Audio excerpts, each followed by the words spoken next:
Hello and welcome to our YouTube channel. दोस्तों, इस video में हम लोग बात करेंगे कि एसएससी सीजीएल 2024 में हाई कट ऑफ जाने के रीज़न क्या क्या हैं, मोस्ट प्रैक्टिकल रीज़न क्या हैं जिसकी वजह से सीजीएल 2024 में नंबर ऑफ़ वैकेंसी बहुत ज़्यादा होने के बाद, यानी अबाउट टू 18,000 वैकेंसी होने के बाद भी जो है इतना हाई कट ऑफ क्यों गया। क्या सच में रिज़ल्ट में कुछ गड़बड़ी हुई है? क्या नॉर्मलाइजेशन फेयर हुआ है, या फिर सिंगल डे में एग्ज़ाम ना होने के क्या क्या नतीजे हैं? इन सब पे हम बहुत डिटेल में चर्चा करेंगे। हर एक इन सब से ज़्यादा भी सारे पॉइंट्स हम लोग देखेंगे कि क्या वजह हुआ कि जिसकी वजह से कट ऑफ जो है वो इतना ज़्यादा बढ़ गया है। पीएएसी का जो कट ऑफ है वो 335 है, अबाउट टू 83-84% जो है आपको पीएएसी के लिए लाना पड़ रहा है। तो क्या वजह रहा है कि इतना हाई कट ऑफ गया? चलिए हम लोग देखते हैं एक एक पॉइंट में आगे। अगर हम बात करें इस बार की सबसे पहला पॉइंट में हम लोग समझते हैं कि नॉर्मलाइजेशन में मार्क्स कैसे बढ़े हैं। ये पता नहीं चल रहा है कि एक्चुअली में नॉर्मलाइजेशन में मार्क्स कैसे बढ़े हैं। कुछ ऐसे बच्चे हैं जिनका कि मार्क्स 18th के पेपर में, ठीक है, 299 है और उनको जो है वो एएसओ का पोस्ट मिल रहा है। इसका मतलब है कि उनके मार्क्स अबाउट टू 50 मार्क्स के आसपास उसके बढ़े हैं। अगर किसी बच्चे की बात करें तो उनको 326 मार्क्स हैं, ठीक है, 20 के पेपर में, ठीक है। तो उनको जो है उनको कोई पोस्ट नहीं मिल पाया है। तो उनका नॉर्मलाइजेशन कैसे हुआ ये पता नहीं चल रहा है कि नॉर्मलाइजेशन में मार्क्स कैसे बढ़े हैं। जब रियल मार्क्स रियल आंसर की आएगा तब तो पता चलेगा कि क्या होगा। लेकिन कुछ तो गड़बड़ इसमें लग रहा है कि नॉर्मलाइजेशन हुआ है वो कुछ सही नहीं है। अगर हम बात कर लें दूसरे नंबर पे कि क्या पेपर दोनों दिन के पेपर में इतना डिफरेंस था कि किसी को 40-50 मार्क्स का ग्रेस या नॉर्मलाइजेशन मिल रहा है और किसी को जो है वो 10-12-20 मार्क्स का नॉर्मलाइजेशन मिल रहा है। क्या इतना डिफरेंस है दोनों दिन के पेपर में? अगर हम बड़े गौर से समझें तो दोनों दिन के पेपर में इतना डिफरेंस नहीं है कि किसी को 50 मार्क्स का नॉर्मलाइजेशन मिल रहा है और किसी को 12, और दूसरे दिन के पेपर में 12 नंबर या 10 नंबर का नॉर्मलाइजेशन मिल रहा है। अगर आप गौर से अगर दोनों पेपर के स्टैंडर्ड को देखेंगे तो दोनों पेपर का लेवल लगभग एक जैसा है। तो इतना डिफरेंस होना थोड़ा सा डाउटफुल है। इतना कट ऑफ क्या कुछ झोल है? हाँ, अगर इसको हम समझें कि इतना ज़्यादा कट ऑफ आने में क्या कुछ झोल हुआ है या फिर, तो अगर मैं एसएससी की बात करूँ तो बहुत लेवल पर इसमें मैल प्रैक्टिसेस चल रही है। बहुत जगहों पे आता है कि जो सॉल्वर गैंग है वो इसके क्वेश्चन को सॉल्व कर रहे हैं। बहुत ज़्यादा ये सुनने में आता है कि जो एग्ज़ाम सेंटर है, ठीक है, वो ही मिले हुए हैं। तो ये सब वजह हो सकता है, ये सब कुछ फैक्टर हो सकते हैं जो कि एग्ज़ाम के कट ऑफ को इफ़ेक्ट कर रहे हैं, ठीक है। तो हम लोग समझे कि नॉर्मलाइजेशन में जो है वो एकदम एब्रप्ट नॉर्मलाइजेशन हुआ है। पेपर का लेवल उतना डिफरेंट था नहीं, फिर भी जो है वो मार्क्स में का जो नॉर्मलाइज मार्क्स है उसमें बहुत डिफरेंस हुआ है। और अगर मैं बात करूँ ये मैल प्रैक्टिसेस की, तो ये तो हो रहा है बहुत सारे सेंटर पे। एसएससी सीजीएल को एग्ज़ाम को लेकर के अलग अलग लेवल पे मैल प्रैक्टिसेस हो रहे हैं। और अगर हम समझते हैं कि और क्या वजह रहा है जिसकी वजह से यहाँ पे कट ऑफ काफ़ी इंक्रीज हुआ है, तो सिलेक्टेड कैंडिडेट की वजह से कट ऑफ पे इफेक्ट पड़ा है। हाँ, रियली ये हर बार ऐसा होता है कि एसएससी सीजीएल में सिलेक्टेड कैंडिडेट जो है वो कंपटीशन को इंक्रीज़ कर रहे हैं। ऑलरेडी सिलेक्टेड बच्चा जिनको जीएसटी मिल गया है, लेकिन अगर वो साउथ में है तो वो उनको नॉर्थ आना है, या कुछ ऐसे जो कि पीए ऐसे हैं या फिर टीए हैं तो उनको जो है वो 4600 ग्रेड पे जाना है। तो इस वजह से इसमें कंपटीशन बहुत इंक्रीज हो रहा है।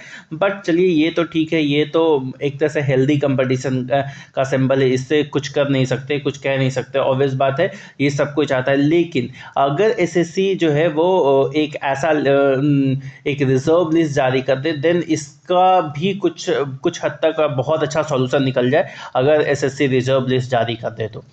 Real competition increase, obviously cut off पे इसका इम्पैक्ट भी पड़ा है कि रियल कंपटीशन इंक्रीज हुआ है। क्यों?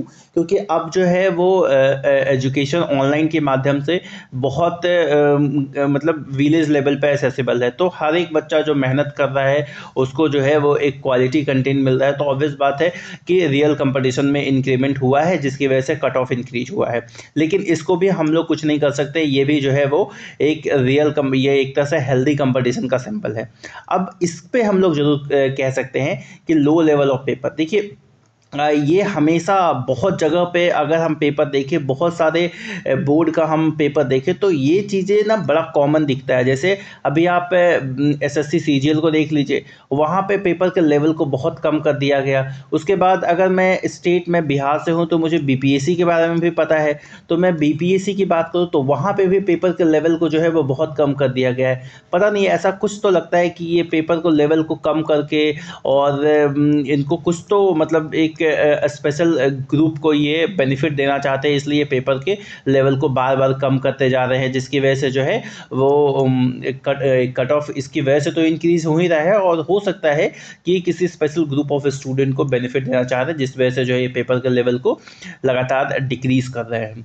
Math, reasoning, English is not a deciding factor. Obviously अब जो कट ऑफ है उसमें मैथ, रीजनिंग और इंग्लिश कोई डिसाइडिंग फैक्टर नहीं है। ये सब जो बच्चे बहुत मेहनत करके तैयारी कर रहे हैं, तो मैथ, रीजनिंग और इंग्लिश के इस तरह के क्वेश्चन सेट किए जा रहे हैं कि सबको जो है वो about to 95 to 100% marks in subject में आ जा रहे हैं। तो ये अब डिसाइडिंग फैक्टर है ही नहीं कि मैथ में कोई कितना कर पा रहा है, रीजनिंग में कितना कर रहा है और इंग्लिश में कितना कर रहा है, क्योंकि इसके स्टैंडर्ड को बहुत कम कर दिया गया है। एक तो नंबर ऑफ क्वेश्चन कम है, आप अगर इसके लेवल को भी बहुत कम कर दीजिएगा तो फिर आप कैसे डिफ्रेंशिएट कर पाइएगा। सारे बच्चे जो है वो full out of full marks लेके चले आएंगे, देन ये तो डिसाइड कर पाना बहुत मुश्किल होगा ना कि कौन सा जेन्युइन बच्चा है। अगर हम जीके की बात करें तो ये लक बेस्ड है, हमेशा से एसएससी में जीके जो है वो लक बेस्ड हो गया। अब तो पहले तो ऐसा पीटी में हुआ करता था, तब तो उतना दिक्कत नहीं था, लेकिन अब तो ये मेंस के पेपर में भी है और वहाँ भी ये लक बेस्ड की तरह काम करता है। जैसे मान लीजिए कि कोई तुक्का लगा करके 20 सही कर लिया, इधर तो भाई आपके पास कुछ लेवल ही नहीं है मैथ, इंग्लिश में,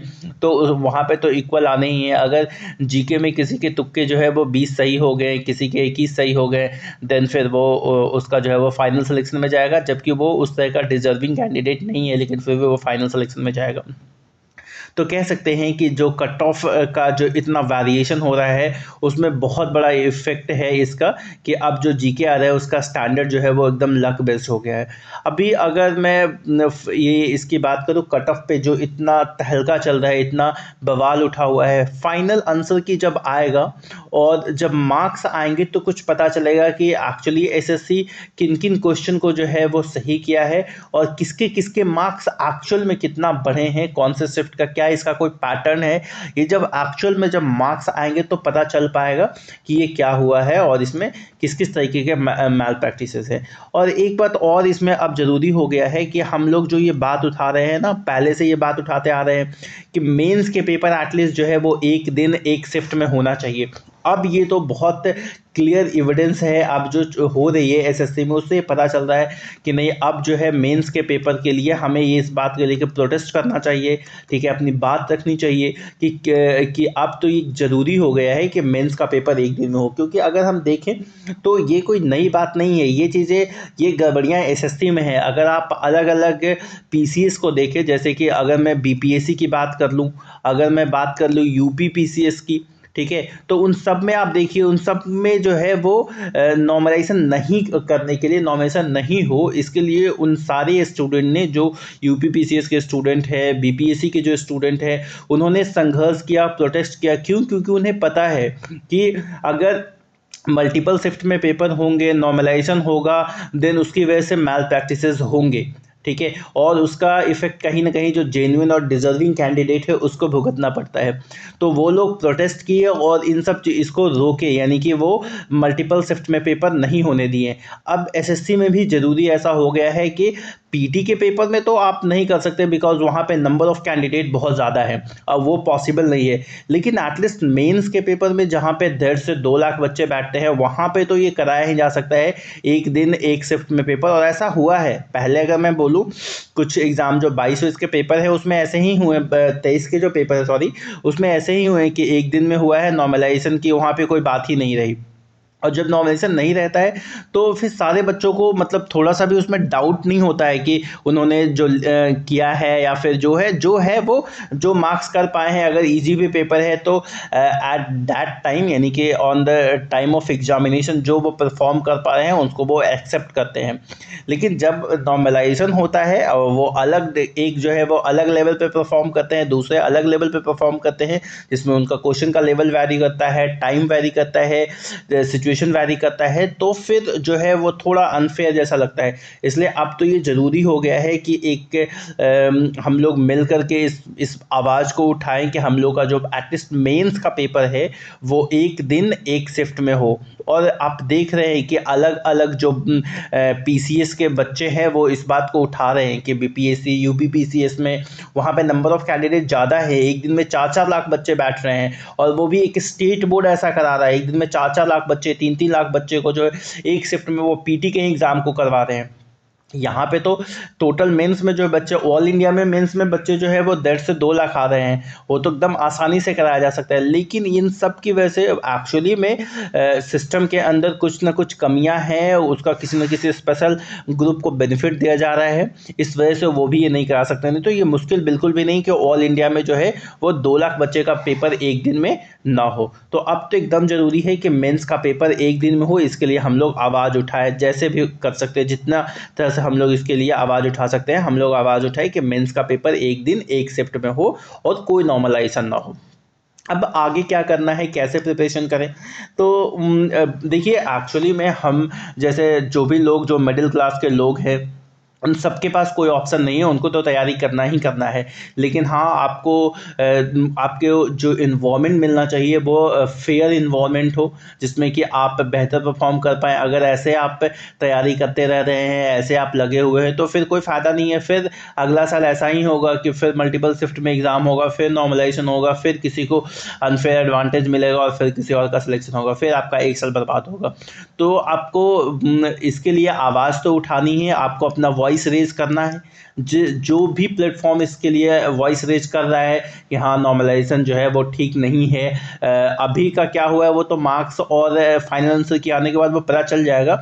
लेकिन इसमें प्रॉब्लम तो है, क्योंकि अलग अलग बोर्ड जो है अगर ये इतना ही अच्छा रहता तो वो इसको बड़ा हार्डली एक्सेप्ट कर लेते। अगर वो नहीं एक्सेप्ट कर रहे हो, वो समझ रहे हैं चीज़ों को कि इसमें प्रॉब्लम है, तो इसमें प्रॉब्लम है, तो हम लोग को भी इस पर अपना वॉइस रेज करना चाहिए कि मेंस के पेपर जो है वो एटलीस्ट 1 शिफ्ट में हो, उसमें कोई नॉर्मलाइजेशन ना हो। और उसके बाद फिर हम लोगों को तो प्रिपरेशन करना ही है और कोई ऑप्शन तो है नहीं कि हम लोग कुछ और कर लेते हैं, कुछ और कर लेते हैं। लेकिन हाँ, फेयर इन्वायरमेंट बनाने के लिए हम लोग कुछ और अपने तरह से कोशिश कर सकते हैं, अपने वॉइस को उठा सकते हैं। बहुत बड़े बड़े टीचर हैं एसएससी में, तो वो लोग भी जो है उन लोग से भी मेरा यही रिक्वेस्ट है कि वो लोग भी जो है इस पर आवाज़ उठाए, मेंस जो है वो एक दिन में हो, ऐसा एकदम से पैटर्न ही बन जाए एसएससी सीजीएल में कि कितने भी नंबर ऑफ कैंडिडेट हो, 3 लाख भी हो, 4 लाख भी हो, 5 लाख भी हो, यहाँ तक कि 6 लाख भी बच्चे हो, तो एसएससी करा सकती है ऑल इंडिया में एक दिन में मेंस।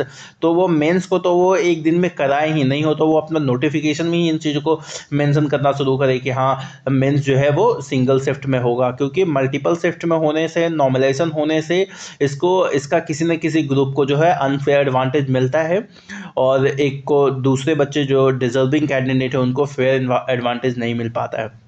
इसलिए ज़रूरी है कि मेंस एक दिन में हो। चलिए, इस तरह के वीडियो के लिए आप मेरे चैनल के साथ बने रहिए। इस वीडियो को आप लाइक कीजिए, शेयर कीजिए और सब्सक्राइब कीजिए। Thank you.